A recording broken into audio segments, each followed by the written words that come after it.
Hello everyone, టేస్టీగా ఉండే liver fry కోసం ముందుగా స్టవ్ ఆన్ చేసి ప్యాన్ పెట్టుకొని సన్నగా కట్ చేసుకున్న ఆనియన్స్ వేసి ఆనియన్స్ కొంచెం ట్రాన్స్పరెంట్గా అయ్యే వరకు దీన్ని మగ్గించుకుందాము. ఈ లివర్ ఫ్రై అనేది చిన్నపిల్లల నుంచి పెద్దవాళ్ళకి కూడా చాలా మంచిది. నెలకి ఒక 2-3 సార్లు తినవచ్చు అనమాట.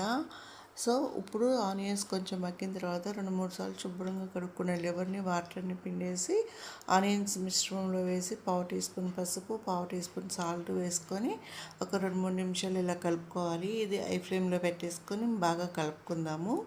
సో చూడండి, ఇది బాగా మగ్గిపోతుంది, తొందరగా ఉడుకుతుంది. చికెన్ కన్నా లివర్ ఫ్రై తొందరగా ఉడుకుతుంది. ఇప్పుడు ఇందులోకి గరం మసాలాని యాడ్ చేసుకుందాము. యాడ్ చేసుకొని స్టవ్ని ఐ ఫ్లేమ్లో పెట్టేసుకుందాము.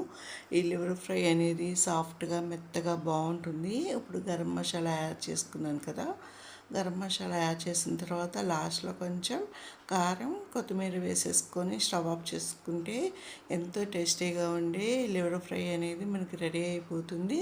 సో పళ్ళు లేని ముసలి వాళ్ళు కూడా ఇది ట్రై చేయొచ్చు. ఇంకెందుకు ఆలస్యం, ఈ టేస్టీ అయిన చికెన్ లివర్ ఫ్రైని మీరు కూడా ట్రై చేసి ఎలా వచ్చినా కామెంట్